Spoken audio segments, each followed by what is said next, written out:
Grandma's Monopoly Takeover.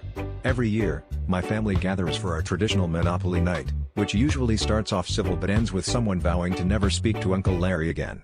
This year, things got interesting right from the jump when Grandma showed up armed with her phone and a mysterious twinkle in her eye. She sat down at the table, pulled out her reading glasses, and announced, "This year, I'm accepting rent payments via Venmo. Cash is for suckers and people who still use AOL." We all laughed, thinking she was joking, but then she slid me a QR code on a napkin after I landed on Boardwalk. At first, I thought it was a cute gesture, Grandma keeping up with the times. But soon, things got competitive. Every time someone landed on her properties, she'd whip out her phone and send a payment request before we even had a chance to count our fake cash. No more "I'll owe you next turn" or "let me mortgage Baltic Avenue." Grandma's Venmo requests waited for no one.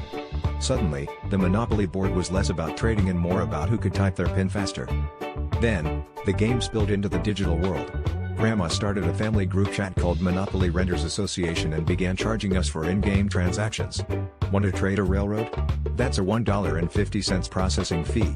Need to get out of jail? There's a bail administration surcharge. Cousin Tim tried to get clever and paid her in Monopoly money, so she slapped him with an insufficient funds penalty and booted him from the chat. By the second hour, it felt less like a board game and more like applying for a mortgage during tax season. The real kicker? When I tried to protest, Grandma muted me in the group chat and posted, "All complaints must be filed in writing along with the $5 dispute resolution fee." At this point, I realized Monopoly Night had evolved. Grandma wasn't just the landlord of Boardwalk, she was now the official landlord of our group chat. Next year, I'm showing up with Bitcoin.